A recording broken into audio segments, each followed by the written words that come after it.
শুকরিয়া আদায় করি মালিক, এমন বড় নিয়ামত তুমি আমারে দিছো।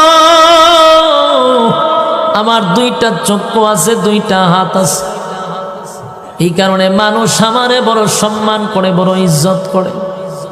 আমার হাত পা চক্ষু থাকার কারণে মানুষ আমার সঙ্গে বন্ধুত্ব করে। আমাকে নিয়ে মানুষ কফি খায়, আমার নিয়ে মানুষ সেলফি তোলে। কেন রে?